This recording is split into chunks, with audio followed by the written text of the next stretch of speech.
Existuje úžasný svět, odlišný od toho, co většina z nás zná, kde lidé žijí a prospívají i bez částí těla, které někteří považují za životně důležité.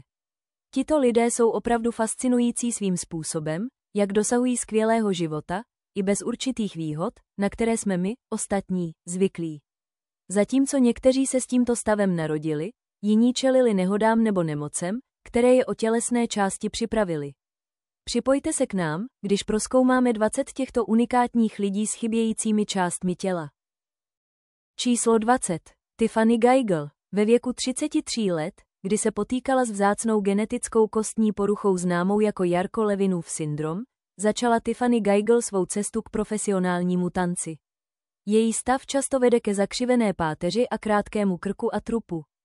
Od doby, kdy byla dítětem v Brooklynu v New Yorku, Tiffany si nenechala tuto situaci vzít chuť na tanec a navštěvovala taneční lekce jako každé jiné dítě. V mládí měla tanečního učitele, který nešetřil kritikou. Zatímco chválil její techniku, nohy, ruce a celkovou krásu, také nezapomněl zmínit, že pro ní nevidí budoucnost jako tanečnici. Tiffany chápala realitu, i když v hloubi duše si přála, aby se věci mohly lišit. Jak čas plynul, začala si více uvědomovat, jak se od svých přátel odlišuje. Dokonce se jí školní úředníci snažili bránit v některých aktivitách, ale díky odhodlání její matky se Tiffany podařilo prosadit. I přes překážky usilovala o titul z Business Administration na vysoké škole, občas se tajně dostávala na taneční lekce v New Yorku, protože tanec byl pro ní to jediné, s čím se opravdu mohla spojit. Heidi Latsky, vizionářka za integrovanou taneční společností v NIC, která vítá tanečníky se zdravotním postižením, se s ní později spojila.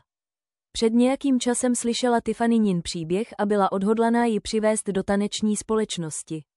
Trvalo nějaké přesvědčování kvůli jejímu stavu, ale v roce 2014 se odvážila a stala se součástí Heidi Latsky Dance. V současné době vystupuje během jarní sezóny v několika představeních každý den v srdci New Yorku. Tiffanyina cesta byla zcela surrealistická. Být součástí taneční společnosti pro ní nikdy nebylo na pořadu dne, natož vidět svou tvář a tělo na Times Square. I když se její sny stávají skutečností, stále čelí každodenním obtížím. Tiffany se pravidelně setkává s posměchem a zesměšňováním v rušných ulicích New Yorku. Nicméně, navzdory všemu, zůstává vděčná za neochvějnou podporu své rodiny a přátel. Číslo 19. Cassidy Hooper. Cassidy je inspirativní osoba, která se narodila v roce 2008 bez očí a nosu. V průběhu let překonala mnoho výzev a dosáhla pozoruhodných úspěchů. Na pozornost veřejnosti upoutala, když jí bylo 11 let, díky svému zapojení do atletických soutěží na střední škole. Také pracovala jako koncertní usměrňovatelka a zúčastnila se charitativních akcí. Příběh Cassidy sledovala WBTV, zpravodajský kanál. Nedávno dosáhla významného milníku, když získala titul Associate of Arts na Central Piedmont Community College.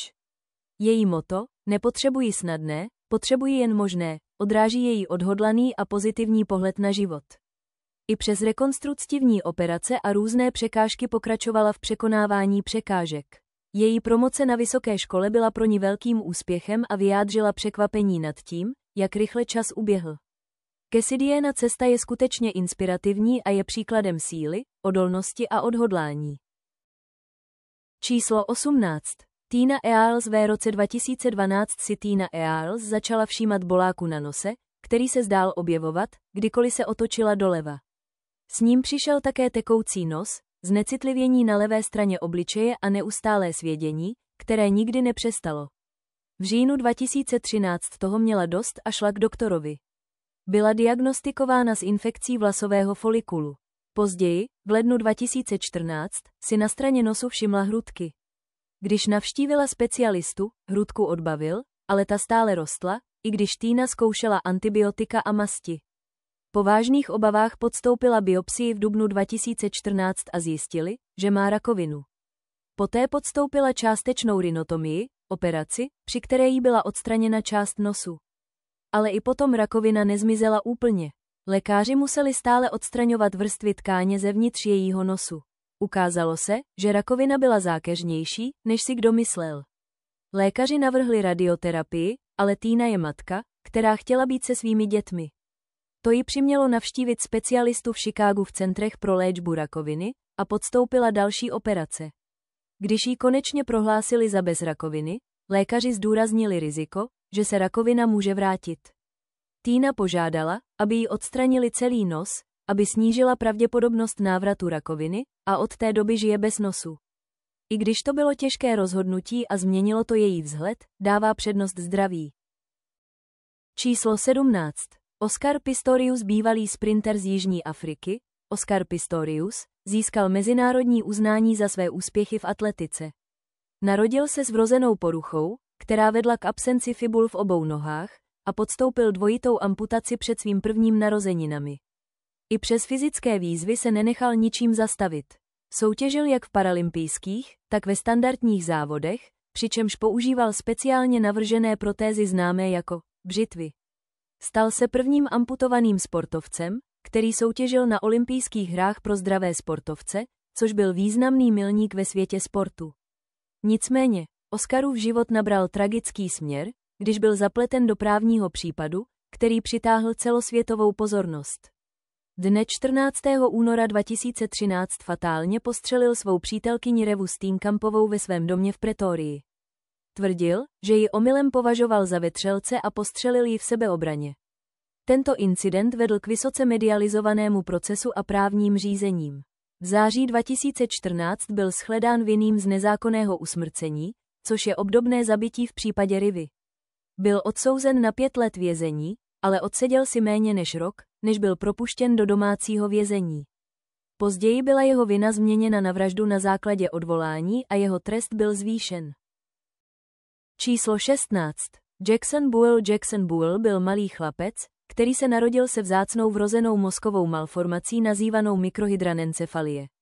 Tento stav způsobil, že se části jeho mozku plně nevyvinuly, což vedlo k významným fyzickým a vývojovým výzvám. Přes svůj zdravotní stav Jackson uchvátil srdce mnoha lidí po celém světě svou odolností a láskou rodiny. Jeho rodiče, Brandon a Brittany Buell, se stali obhájci svého syna a dalších lidí s podobnými podmínkami. Sdíleli Jacksonovu cestu na sociálních médiích, nabízejí pohledy na jeho lékařské ošetření, milníky a každodenní život. Jacksonův příběh se stal inspirací pro mnohé a ukázal sílu lásky, rodiny a odhodlání poskytnout dítěti, které se potýká s mimořádnými výzvami, co nejlepší život. Tragicky Jackson zemřel v dubnu 2020 ve věku 5 let. Jeho odkaz však žije dál prostřednictvím povědomí, které vzbudil o mikrohydranencephalii, a zprávy o naději, kterou šířila jeho rodina. Číslo 15.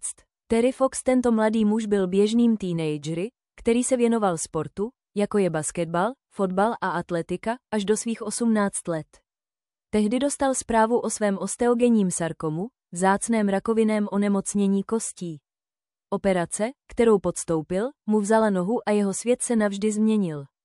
Terry se ocitl v nemocnici plné lidí, kteří bojovali s rakovinou. Pohled na veškeré to utrpení na něj zapůsobil víc než ztráta nohy.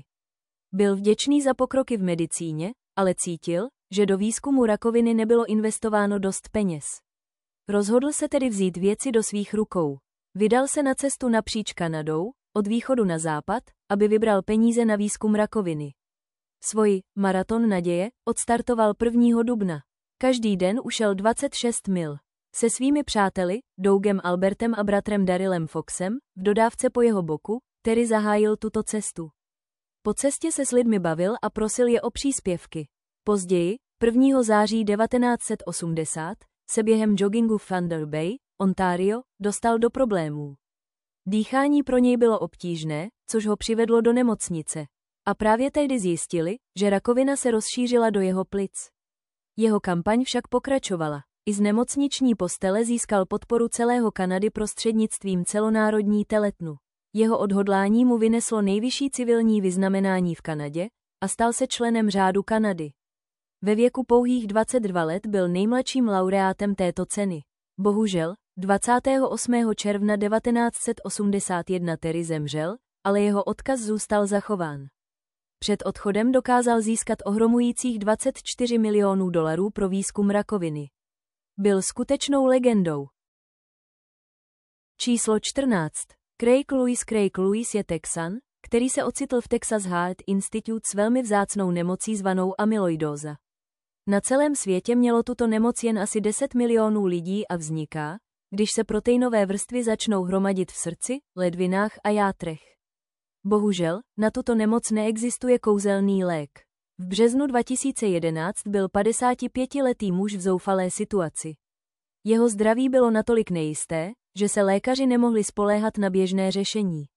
Bylo mu řečeno, že pokud se nic neudělá, zbývá mu jen asi 12 hodin života. Lékaři se však snažili roky vymyslet stroj, který by fungoval jako srdce, aniž by způsoboval různé problémy. Dva lékaři z institutu, doktor Billy Kahn a doktor Buzz Frazier, přišli na způsob, jak pumpovat krev bez potřeby srdečního tepu. Otestovali svůj nápad na tele, které se jmenovalo Abigail, kde vyjmuli její srdce a vložili 2 centrifugální pumpy. Kráva byla po zákroku opět na nohou a žila svůj nejlepší život, i když podle lékařských standardů by měla být již mrtvá. Po pokusu na 38 telech byli Kahn a Frazier připraveni na testování na lidech. A tehdy si vybrali Craiga Lewise jako odvážného pokusného subjektu. Craig se svou ženou Lindou se rozhodli to podstoupit, takže šli na operaci a Craig vyšel na druhé straně živý a zdravý. Nyní žije starý muž dobře se 2 pumpami místo srdce. Číslo 13. Bethany Hamilton. Tato žena je inspirací pro mnohé díky své pozoruhodné cestě. Ve věku pouhých 13 let byla Bethany vycházející hvězdou surfování, když jí kousla 14 stop dlouhá žralok tygří do levé ruky.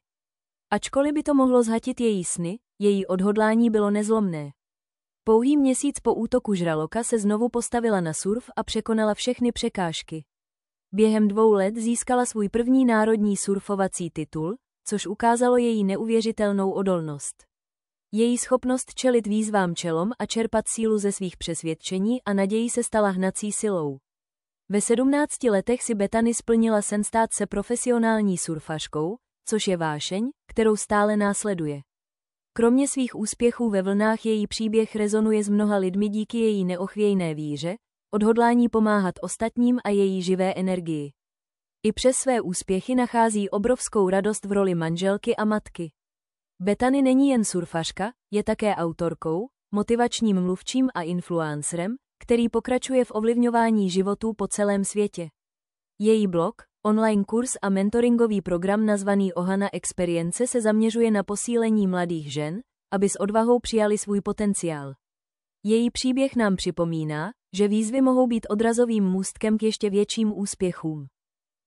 Číslo 12. Vittoria Marchioli. Toto mladé děvče z Brazílie se narodilo s vzácným kongenitálním onemocněním zvaným syndrom Treacher-Collins. Podmínka ovlivňuje vývoj kostí a tkání obličeje, což vede k abnormalitám ve tvář. U Vittoria se tato nemoc projevila jako nedostatek obličejových rysů, včetně očí, nosu a úst. I přes své onemocnění získala její příběh celosvětovou pozornost díky snahám svého rodinného kruhu, aby zvýšila povědomí a poskytla jí nejlepší možné péči a kvalitu života. Jejich láska a odhodlání ukázali svět na výzvy, které čelí lidé se vzácnými zdravotními stavemi a důležitost soucitného a podpůrného přístupu. Vittoriiny zkušenosti inspirovaly mnohé a připomínají odolnost a sílu jednotlivců, kteří čelí jedinečným výzvám. Její příběh také poukazuje na sílu laskavosti a porozumění ve stavění inkluzivnější a soucitnější společnosti.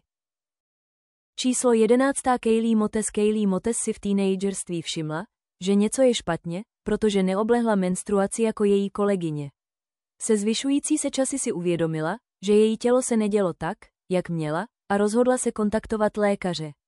Po podrobení několika lékařským vyšetření a testech byla diagnostikována s Mayer-Rokitansky-Kuster-Hauserovým syndromem, jinak známým jako syndrom MRKH. Jedná se o vzácnou podmínkou, která ovlivňuje vývoj systému reprodukčního orgánu. U Kaylee to znamenalo, že se narodila bez dělohy, pochvy a cervikálu. Diagnostika byla doprovázena množstvím emocionálních a psychologických výzev, stejně jako znepokojení ohledně její budoucí reprodukční a sexuální zdraví. Při cestě k řešení těchto výzev se rozhodla podstoupit chirurgický zákrok nazývaný vaginoplasty, který je typem chirurgického zákroku zaměřeným na vytváření děložního čípku. Zákrok spočívá na vytvoření děložního čípku použitím tkání z jiných částí těla nebo specializovanými lékařskými materiály. Během celé své cesty Kaylee byla transparentní ohledně svých zkušeností a výzev. Použila své platformu k rozšíření povědomí o syndromu MRKH, snižování stigmatizace a inspirování lidí čelících podobným situacím. Její odvaha v šíření jejího příběhu poskytuje útěchu mnohým lidem čelícím podobným státním nebo pocity izolace. Číslo 10. Paul Alexander, když bylo Paulovi 6 let v roce 1952, onemocněl dětskou obrnou. Byl zasažen silně a několik dní nemohl hýbat, mluvit ani polikat. Nyní, ve svých 77 letech, se mu daří díky staré metodě dýchání. Paul se spoléhá na obrovský ocelový ventilátor, který mu pomáhá dýchat již 70letí. Je jedním z posledních lidí, kteří stále používají železné plíce, zařízení, které bylo v průběhu epidemie poliomyelitidy běžné. Přestože jeho okolnosti jsou obtížné, Paulův duch je nezlomný. V rozhovoru se vypravěčem Mitchem Summersem sdělil, že se nikdy nevzdal a nemíní začít. Železné plíce mu nezabránily v dosažení jeho ambicí. Úspěšně dokončil střední školu a získal stipendium na Southern Methodist University poté, co byl zpočátku odmítnut. Později navštěvoval právnickou fakultu Univerzity Texas, získal titul JD v roce 1984 a vybudoval si kariéru jako právník. Paulova odhodlanost nezná mezí. V roce 2020 napsal knihu nazvanou 3 minuty pro psa, Můj život v železných plicích. Celou knihu napsal ručně, používaje pero držené v ústech. V videu hovořil o svém přání dokázat skeptikům, že se mýlí, a dosáhnout snů, na které se zaměřil, i když byl v železných plicích. Paulův příběh je příběhem odolnosti, překonávání omezení a přijetí životních výzev s neuvěřitelnou silou. Číslo 9. Lexi Melton. Maminka Lexi, Lisa, během těhotenství zažila několik neobvyklých příznaků, což ji přimělo k ultrazvuku ve 27. týdnu. Tehdy zjistili, že se tvář jejího dítěte nevyvíjí tak, jak by měla. Pomocí prenatálních testů vyloučili běžné vývojové vady, ale cesta byla daleko od plynulé. Lexi se rozhodla přijít na svět o 6 týdnů dříve, což si vyžádalo císařský řez. Narodila se v univerzitní nemocnici ve Washingtonu, kde byla přivítána týmem lékařů z této nemocnice a Seattle Children's. Rychle jí umístili hadičku do nosu, aby mohla dýchat, protože měla neobvykle malou čelisti. Pro její rodiče to bylo napjaté období, protože byla nejistota ohledně jejího přežití. Ale Lexi, vážící pouhé 4 libry, prokázala svou sílu. Krátce po narození a nosní intubaci byla převezena do Seattle Children's pro specializovanou péči. V průběhu let Lexi podstoupila operace a čelila řadě výzev.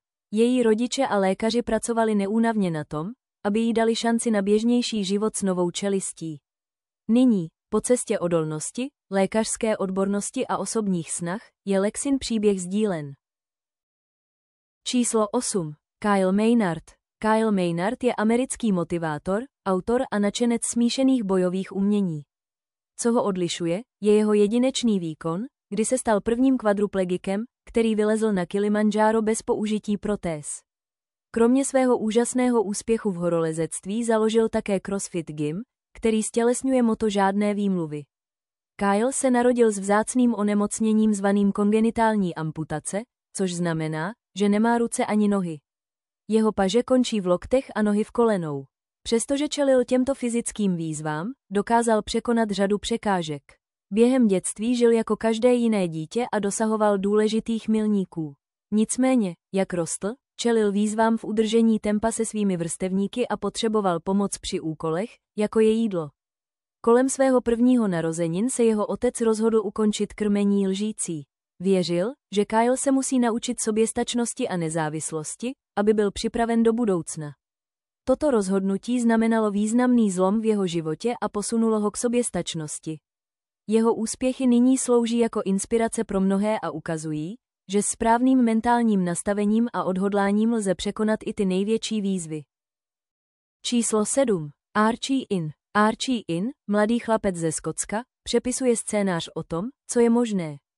Archie se narodil bez očí, v stavu známém jako anoftalmie, ale rozhodně nehodlá zpomalit. Je to výjimečný chlapec, který si užívá života naplno.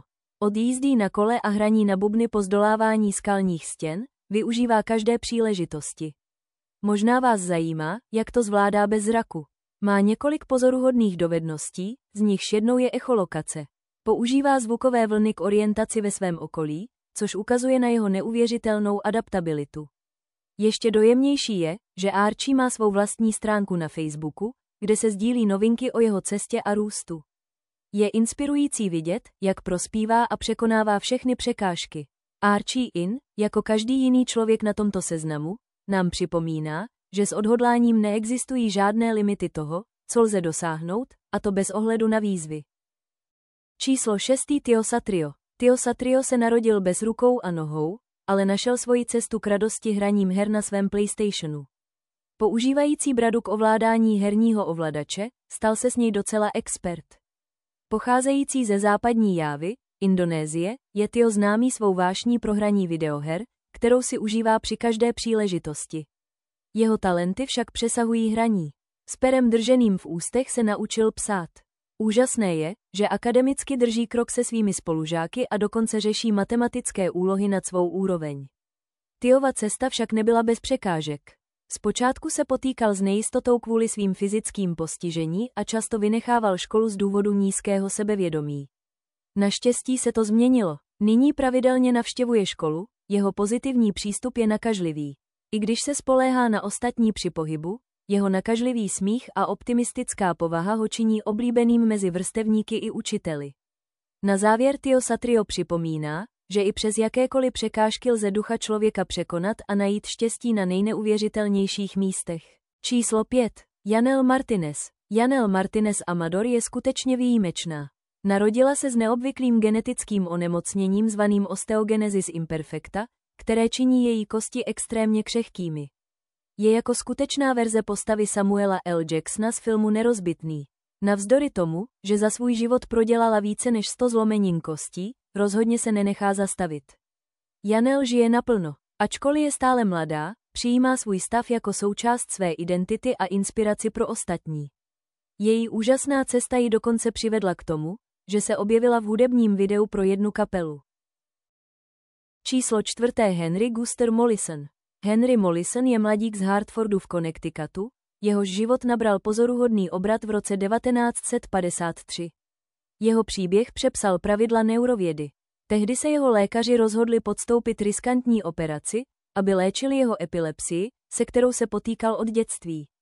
Myšlenka byla odstranit část jeho mozku, která způsobovala záchvaty. Během zákroku vyvrtali do jeho lebky otvory a odstranili velký kus jeho hypokampu a většinu amygdaly, části, která vypadá jako mandlový. Nicméně, věci se zkomplikovaly. Henry, kterému bylo tehdy 27 let, najednou nebyl schopen tvořit nové vzpomínky ani si pamatovat nedávné události. Po dalších 55 let žil zcela v přítomnosti, neschopen si uchovat nové zážitky, až do své smrti v roce 2008. Jeho nešťastná situace nakonec změnila hru v výzkumu paměti. Předtím lidé věřili, že paměť je rozptýlena po celém mozku. Ale díky Henrymu se vědci naučili, že určité oblasti hrají klíčovou roli v paměti. Po operaci Henry žil se svými rodiči a později s pečovateli, přičemž si udržoval svou identitu v tajnosti. Vědecké kruhy ho znali jako HM, podle jeho iniciál. Absolventská studentka jménem Susan Corkin, nyní profesorka na MIT, se později setkala s Henrym. Vyrůstala blízko něj a dokonce znala dceru chirurga, který operoval jeho mozek. Když Corkin v pozdních 50. letech narazila na jeho případ, uvědomila si, že jejich životy mají zajímavé spojení. Její vazba na rodinu chirurga ji vedla k Henrymu. Strávili spolu téměř 5 desetiletí, ona ho studovala a on zažíval život okamžik po okamžiku. Napsala knihu s názvem Trvalý přítomný čas. Je to memoárová kniha, která se zabývá složitým vztahem mezi ní a jejím subjektem a pomáhá nám pochopit hlubokou perspektivu muže, jehož život zanechal trvalou stopu ve světě vědy. Číslo 3. Nathaniel Newman. Stejně jako Victoria, Nathaniel Newman se také narodil s vrozenou vadou známou jako Treacher-Collins syndrom. Vývoj jeho obličejových kostí a tkání byl ovlivněn, což vedlo k obličejovým deformitám a problémům s dýcháním, sluchem a jedením. Jeho rodiče, Magda a Russell Newman, jsou zastánci svého syna i dalších s Treacher Collins syndromem. Jejich příběh byl prezentován v dokumentu Wonderboy, který ukazuje jeho život a zkušenosti jejich rodiny. Nathaniel podstoupil řadu operací, aby zajistil své zdraví navzdory všem překážkám. Přes výzvy, kterým čelí, oslovil Nathanielův příběh mnohé a přispěl k diskuzím o inkluzi, empatii a porozumění pro jednotlivce s vzácnými zdravotními potížemi. Jeho cesta spolu s advokací jeho rodiny zdůrazňuje důležitost přijetí a podpory pro lidi s různými vzhledy. Číslo 2. Andrew Wardle. Andrew Wardle zjistil, že nemá penis, během svých pubertálních let, kdy si začal všímat, že se jeho tělo vyvíjí jinak než u jeho vrstevníků. Když se blížil k dospělosti, vyhledal lékařskou pomoc a byl diagnostikován s syndromem extrofie močového měchýře, což je vzácná vrozená vada, kdy je močový měchýř vystavený a genitálie se nemusí plně vyvinout. Po celá léta žil bez penisu, čelil fyzickým i emocionálním výzvám. Nicméně, v roce 2018 podstoupil transplantaci penisu. Tento zákrok byl složitý a delikátní, zahrnoval tým zručných chirurgů a zdravotnických pracovníků.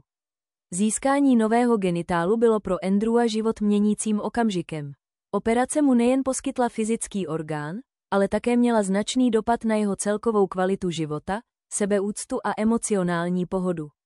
Jeho příběh získal širokou mediální pozornost a on otevřeně sdílel své zkušenosti, doufajíc, že zvýší povědomí o vrozených onemocněních a pokrocích v lékařské vědě. Číslo 1. Eric Ramirez. Eric Ramirez je 22letý mladík z Kolumbie, který si říká Cala Cagol. Je známý tím, že má celé své tvář a tělo pokryté děsivými tetováními.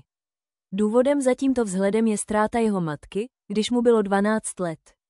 Tato událost údajně podnítila jeho fascinaci s tělovými modifikacemi. Nejprve si nechal vytetovat obličej své matky na záda, ale poté si dal za cíl přetvořit se na lidskou lebku. S pomocí kamaráda Tatéra si nechal amputovat špičky nosu a uší. Bylo to intenzivní a jeho jedinečný vzhled se rychle stal virálním na internetu. Nyní, když je Eric otcem, uvedl novinářům, že plánuje jít ještě dál a odstranit si genitálie, aby vypadal co nejplocheji jako rozkládající se kostra.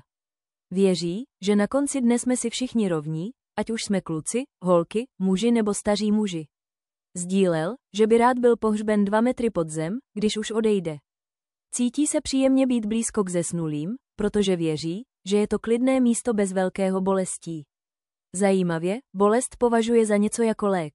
Tento mladý muž má na tváři trvale tetované oční důlky, ale ne každý je jeho hororovým vzhledem nadšeň. Média a někteří lidé v Kolumbii ho kritizovali.